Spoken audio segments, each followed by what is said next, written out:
ညက်နက်ပိုင်းမှာတန်ငါသည်တွေကသူတို့လေကိုတန်ရှင်းရေးလုပ်နေတုန်းကောင်းကင်မှာတောက်ပတဲ့အလင်းတစ်ခုကိုရုတ်တရက်တွေ့လိုက်ရပြီးအဲ့ဒါကပင်လယ်ထဲမှာကြားရောက်သွားခဲ့တယ်။သူတို့ကကမ်းခြေဆောင်တက်ကိုဆက်သွယ်ဖို့ကြိုးစားရင်းအဲ့ဒီနေရာကိုချက်ချင်းသွားကြတယ်။လူတစ်ယောက်ကမီးမောင်းနဲ့ထိခိုက်မှုဖြစ်တဲ့နေရာကိုကြည့်လိုက်ပြီးကြောက်လန့်တကြားအော်ဟစ်လိုက်ပြီးနောက်လေပေါ်ကနေဆွဲချခံလိုက်ရတယ်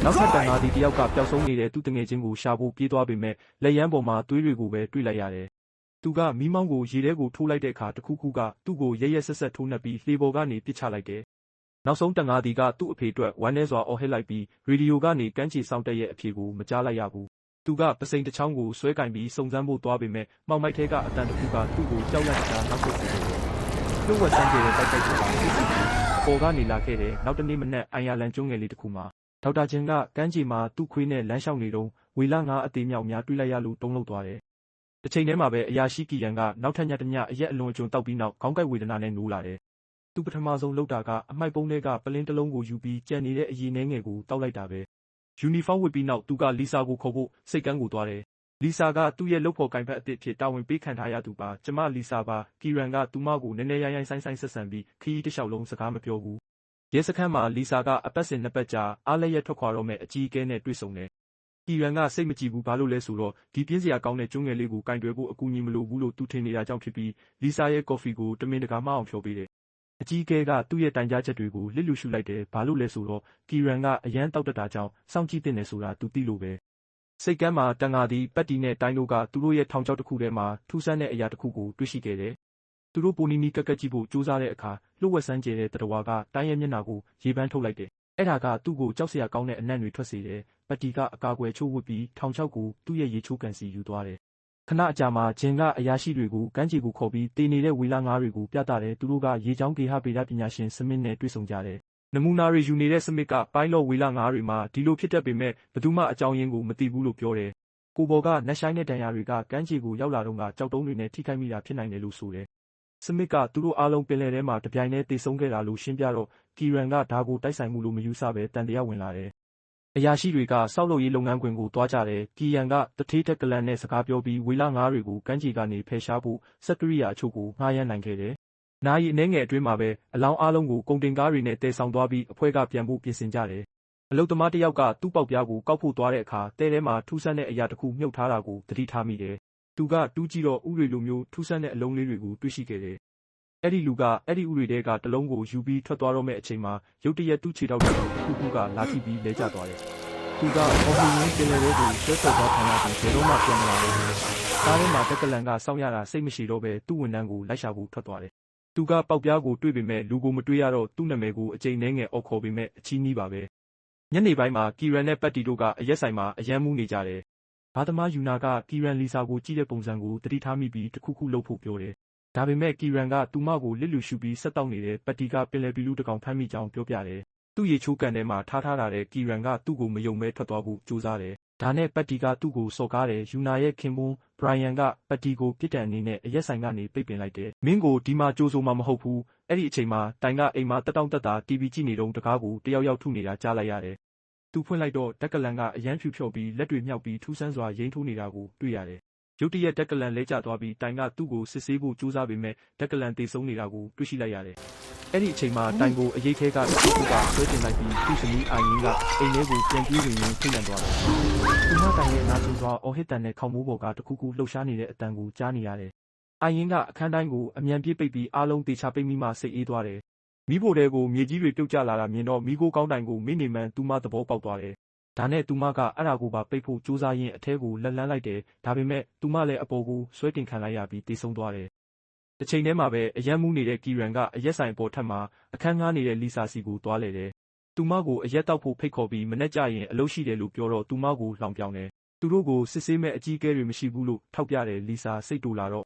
ကီရန်ကအထဲကိုဝင်ပြီးစကားပြောဖို့ကြိုးစားရင်းစားပွဲနဲ့တိုက်မိသွားတယ်။လီဆာကသူ့ကိုဒီလိုမောင်းခွင့်မပြုဘဲသူမလိုက်ပို့ပေးမယ်လို့ပြောတယ်။ညတစ်ခေါက်မှာပတ်တီကသူ့ရေချိုးခန်းထဲကထောင်ချောက်ကိုစစ်ဆေးကြည့်တော့ကြက်ဥတစ်လုံးနဲ့အတူကျိုးနေတာကိုတွေ့လိုက်ရတယ်။မှန်ပေါ်မှာစိတ်ကပ်နေတဲ့အရာတစ်ခုကိုသတိထားမိပြီးနောက်သူအတန်ကြားလိုက်ရပြီးနေရံပေါ်ကကြောက်စရာကောင်းတဲ့တတဝါကိုမြင်လိုက်ရတော့တုန်လှုပ်သွားတယ်။အဲ့ဒီတတဝါကသူ့ကိုရှာနဲ့ချက်ချင်းတိုက်ခိုက်ပုံနဲ့ဝင်ရှာသွားနဲ့ပြန်ထွက်သွားတယ်။ပြီးတော့ပတ်တီရဲ့ခေါင်းပေါ်ကိုခုန်တက်ပြီးသူ့ကိုတပ်ဖို့ကြိုးစားရင်းမီးသီးကိုပါရိုက်ချိုးလိုက်တယ်။အမှောင်ထဲမှာပတ်တီကအဲ့ဒီတတဝါကိုမြေပြင်ပေါ်ပစ်ချပြီးခြေထောက်နဲ့ကန်နိုင်တဲ့အထိတိုက်ခိုက်ခဲ့တယ် မနက်ရောက်တော့ယူနာကလီဆာကိုကီရန်အကြောင်းပြောပြပြီးသူမူဆိုးဖို့ဖြစ်ကြောင်းဖွင့်ဟလိုက်တယ်။သူမကသူဒီကျွန်းပေါ်မှာရှိနေဖို့မလိုဘူးဒါကအနားယူတာနဲ့ပိုတူတယ်လို့ပြောတယ်။ယူနာကလီဆာကိုကီရန်နဲ့အတူနေလို့ရတဲ့အခန်းတစ်ခန်းပေးဖို့ကြိုးစားပေမဲ့လီဆာကငြင်းပယ်လိုက်တယ်။အဲ့ဒီနောက်လီဆာကရဲစခန်းကိုသွားပြီးအခန်းတစ်ခုကိုဖွင့်လိုက်တော့ကီရန်ကအဲ့ဒီမှာညအိတ်ခဲ့တာကိုတွေ့လိုက်ရတယ်။သူနိုးလာတော့သူမကသူ့ကိုဖမ်းဆီးခဲ့တယ်လို့ထင်ပေမဲ့လီဆာကသူ့အိမ်ကိုမတွေ့ခင်ကားထဲမှာမေးလဲသွားခဲ့တာလို့ရှင်းပြတယ်။အဲ့ဒီနောက်အရာရှိတွေကပတ်တီစီကဖုန်းခေါ်ဆိုမှုရရှိပြီးသူတို့ဖြစ်ပျက်ခဲ့တာတွေကိုပြောပြကစမစ်ရဲ့တက်ခွဲခန်းကိုခေါ်သွားတယ်။သူကပတ်တီဖမ်းလာတဲ့တတဝါရဲ့ခန္ဓာကိုယ်ကိုခွဲချမ်းစိတ်ဖြာနေတာပါဒါပေမဲ့လီဆာနဲ့မြှုပ်ဆွဲနေတာကြောင့်အာယုံတွေခဏခဏပြတ်နေတယ်ကျွန်တော်ခမားကိုမြှုပ်ဆွဲနေတာမဟုတ်ဘူးစမစ်ကဒီမိစ္ဆာကဘာလဲဆိုတာမသိဘူးလို့ဝန်ခံတယ်ဒါကြောင့်ပတ်တီကအဲ့ဒါကို grabber လို့ခေါ်ဖို့ဆုံးဖြတ်လိုက်တယ်ညှက်ကိုအသုံးပြုပြီးတော့စမစ်က grabber ရဲ့တန်တကယ်လိုရှာကိုဆွဲထုတ်လိုက်ပြီးသွေးဆုပ်ကောင်လိုတားကောင်ရဲ့သွေးကိုစုပ်ယူတယ်လို့ကောက်ချက်ချတယ်စမစ်က grabber ရဲ့တန်တကယ်တွေကိုတန်ရှင်းရေးလုပ်တဲ့အခါရေမြုပ်ကနေရေကိုစုပ်ယူလိုက်တာနဲ့သူ့ရေပြားကတောက်ပလာတယ်သူကသွေးနဲ့ရေကိုပဲမှီဝဲပြီးအသက်ရှင်နိုင်ပုံရတဲ့စမစ်ကဒီ grabber ကအမတ်ဖြစ်တယ်လို့လည်းရှင်းပြပြီးထောင်ချောက်ထဲကဥကိုဆွဲထုတ်လိုက်တယ်သူကအဲ့ဒါကိုဖျက်ထုတ်လိုက်တော့အတွင်းထဲမှာမိစ္ဆာကလေးကိုတွေ့ရတယ်နောက်တော့အရာရှိတွေကစုံစမ်းဖို့ကမ်းခြေကိုတွားကြပြီးကီရန်က grabber တွေကဝေလာငါးတွေကိုတက်တာလို့ theory ထုတ်တယ်သူတို့ကဒက်ကလန်ရဲ့ကားကိုတဲတောင်ပြင်မှာတောနဲ့အတူစွန့်ပစ်ထားတာကိုသတိထားမိပေမဲ့ဒက်ကလန်ကိုဘယ်နေရာမှာမှရှာမတွေ့ဘူးကမ်းခြေနဲ့အနီးဆုံးအဆောက်အုံကထိုင်ရဲ့အိမ်ဖြစ်တာကြောင့်သူတို့ကအဲ့ဒါကိုလည်းစုံစမ်းတယ်မိတွေကပွင့်နေတော့မဲ့မြေပြင်ပေါ်မှာခေါမိုးကြွေပြတစ်ချက်လည်းရှိနေတယ်လေကားရှာနေတော့လီဆာကစမစ်ဘလောက်ကောင်းကြောင်းပြောလိုက်တော့ကီရန်ကစိတ်တူသွားတယ်လီဆာကခေါမိုးပေါ်တက်မယ်ဆိုတော့ကီရန်ကလေကားကိုကင်ပြီးဆက်တောက်နေတယ်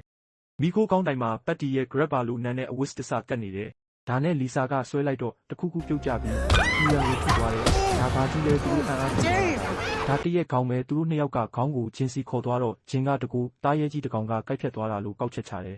သူတို့ကိုပတီကနှောက်ယှက်ပြီးသူ့အိမ်ကိုဆွဲခေါ်သွားတယ်သူ့အိမ်နေရာမှာအပေါက်ကြီးတစ်ပေါက်နဲ့သူ့ခြံထဲကကွဲနေတဲ့ရေချိုးကန်ကိုပြတယ်အဖွဲ့ကတိုက်ခိုက်ခံရတဲ့နေရာအားလုံးကိုရှာဖို့မြေပုံကိုကြည့်ပြီးပုံစံတစ်မျိုးမျိုးကိုခံမှန်းဖို့ကြိုးစားတယ်သူတို့ကတည်နေတဲ့မဂရက်ဘာကဥဖို့အထီးတစ်ကောင်လိုအပ်တယ်ဆိုတာကိုလည်းသဘောပေါက်သွားတယ်ဒါကြောင့်နောက်ထပ်တားရဲတစ်ကောင်လွတ်နေသေးတယ်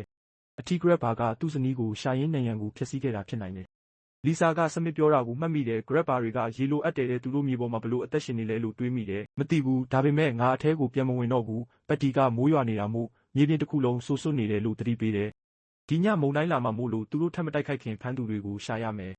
ပတ်တီကသူဟာ Black Rock ကူနားမှာအမဖမ်းသူကိုဖမ်းမိခဲ့တယ်လို့ရှင်းပြတယ်အဲ့ဒီနေရာကဖမ်းသူကိုရေနဲ့ကမ်းခြေနှစ်ခုလုံးကိုဝင်ရောက်ခွင့်ပေးနိုင်တဲ့နေရာဖြစ်တယ်သူတို့ကူကိုရောက်တော့ပတ်တီကအပြင်မှာစောင့်ဖို့ဆုံးဖြတ်လိုက်တယ်သူကတဲထဲမှာဥတွေထပ်တွေ့ပြီးတလုံးယူဖို့ကြိုးစားတယ်ဒါပေမဲ့အခုံထဲမှာလှုပ်ရှားနေတဲ့တစ်ခုခုကြောင့်တူးလန့်သွားတယ်ဂူထဲမှာအရာရှိတွေကပတ်ပတ်လက်ကြည့်ပြီးတေဆုံးသွားတဲ့တန်ငါတွေရဲ့အဝတ်စားတွေကိုတွေ့တယ်